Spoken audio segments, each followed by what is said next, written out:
In episode 9 of the Porsche 914 teardown, we're going to remove the wiper assembly and motor, the relay board, the heater blower motor, and last but not least, the complete wiring harness. Episode 9, Part 1 is removal of the wiper motor and transmission assembly. So we're going to remove the wiper system, the motor, and the transmission.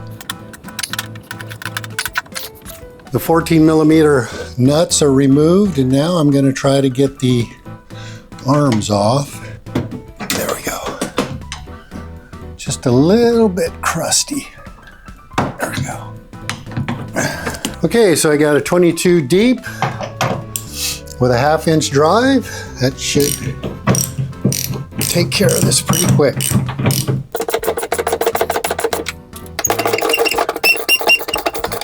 It's loose now, it should punch through.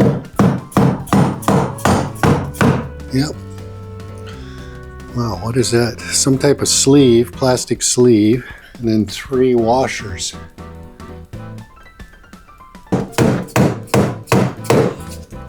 we got a couple of rubber grommets and some caps, chrome plated or polished caps. Well, this side dropped down. This one seems a little bit firm. So with a little investigation, I found a bolt going through the firewall with a 10 millimeter nut holding the wiper transmission. Once I removed that, the whole wiper assembly came out.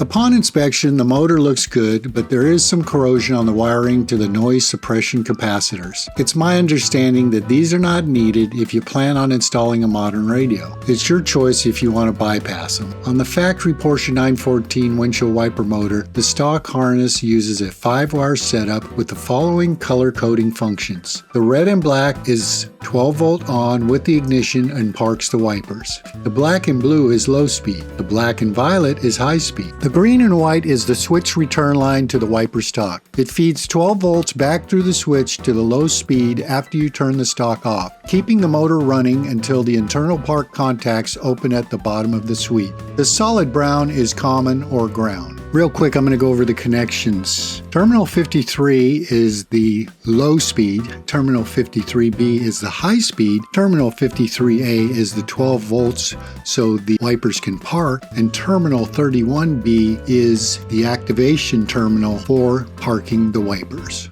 Now we're going to remove the transmission from the motor.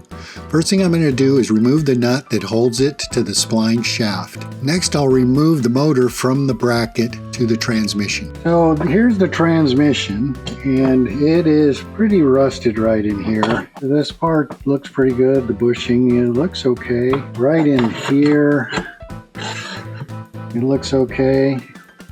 But this is bad here. This is just crusted. It's pretty bad. So we'll work on that later. Right now we're going to test the motor. I'm hooked up to a 12 volt battery. Here's my positive. Negative is right here, grounded to the actual motor. And we want to just check low and high. So we'll just check here. There's low. It's working fine.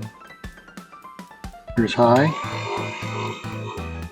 Yep, working fine. So this motor is a good motor. A real quick test to make sure it parks. We're going to add 12 volts here. This 12 volts will take over to park the motor.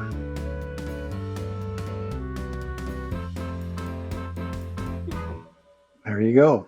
So this wiper motor is in good condition. Thanks for watching.